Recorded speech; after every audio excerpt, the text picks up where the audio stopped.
Okay, Stephen. Two big games to come over the next 10 days, and obviously you named your squad there. And starting off with the injuries and the ones that were definitely out, Seamus Coleman, Michael Obafemi, Mikey Johnston, how far away are they in terms of a return? Yeah, well, Seamus obviously had a bad knee injury, and hopefully, I'm sure he'll be a big addition back to Everton and Ireland when he comes back.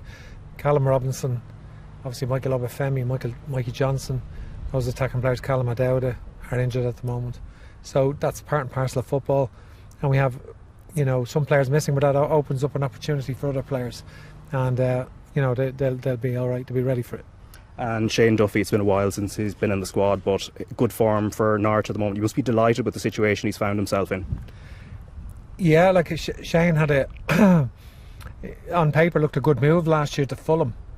It looked like an opportunity for him to maybe get into that team and stay in the Premier League. Didn't happen for whatever reason. They had to settle back for, and he never played. So when you're not playing for the year like that, a big man like Shane, he needs to play, and he's played 6 games for Norwich, 4 in the league and 2 in the cup already this season, and he's finding his rhythm, and we're delighted to have him back. And Aaron Connolly's form for Hull, I mean, a couple of years ago he was at a crossroads in his career, and 3 goals now at the start of this season. He seems to have found a new lease of life there. Well, he's not started games for Hull at the moment because he only was signing late in the window. I think he showed a good degree of humility and determination going back and playing for the under-21 team in the playoffs against Israel. He's found a manager there, Liam Senior, who seems to have a great relationship with, and is very good for Aaron. And the whole supporters really have taken to Aaron. I was at the game last weekend, and so he scored 2 goals against Blackburn were excellent, and he could have a good impact for us. And Troy Parrott isn't named in the current squad, but he has made a move to the Netherlands with Excelsior. What did you make of the move? Did you talk to him a little bit about it before he made the decision? Yeah, well, Troy had a groin operation, so he's ruled out. Troy's ruled out really. He's only back a week training or less, so he's in that week he's made a move to Holland and come on for a couple of minutes, but he needs a few weeks training under his belt and to get himself right, because I've great faith in Troy. I think we forget how young he is, and it's a positive move, I think, going to the Eredivisie and getting some experience playing in that league for him. I thought he had, considering he had an injury that ruled him out for a large part of last season, I thought he had a good season overall, and he's made a good impact for Ireland when he's played. And Matt Doherty's suspension now for the France game, so this is an extension for the red card incurred in Athens. How big a surprise was it to you that this has been extended? Yeah, I was really disappointed with that. That was to be honest, it's only a yellow card in my view. Anyway, the instant he's walked over and shouldered a player who's just absolutely hit the deck and maximised an opportunity to get Matt sent off.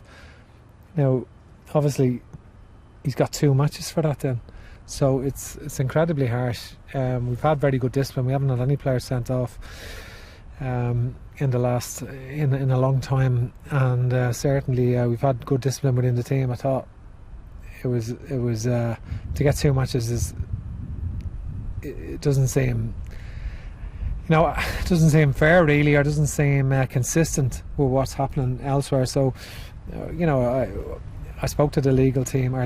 We had several meetings on it, but in the end, they felt we didn't have a case under the regulations to appeal it. So that was it. Yeah, and was that sort of the reason why Festi Abasele has been called up, just as cover for the first game at least? No. Festi gives us options, both as a right winger and as an attacking right wing back. So he obviously made his debut, or not his debut, but his first start of the season against Juventus. He came on in the second game, and he's made a big move, cultural move, going to Italy, adapting to the language, new teammates, new style of play. So you can only benefit from that, you feel, and you can learn a lot, I'm sure. And he has great natural attributes, and he's all the time working to improve and get better. And for the France game, are you looking at him as a potential starter despite his relative inexperience, or are you looking at Alan Brown, who you've used there, or even Jason Knight? Yeah, we have a few options. Not too many orthodox right wing backs there, but we've loads of players who can play in that position, and we'll make that decision on the night, because he'll have not a bad player to mark in Mbappe that night, so we have to make sure we get that one right. And for France and Netherlands, obviously the result in Athens was a disappointment, but are you altering your approach in terms of how you're looking at these two games, in terms of, is there a need to chase points? Well, the reality is, we were disappointed to lose in Greece, there's no doubt about that. To lose 2-1 in Greece, I think obviously we came back and got a home victory against Gibraltar, but from our point of view, we're just one big victory away from the table having a completely different dimension, and a different, one big victory. We're playing two of the best teams in Europe, two of the highest ranked teams in Europe. France possibly the best team in the world, and they've been in the last two World Cup finals. Holland very highly ranked, are actually the number one seeds, believe it or not.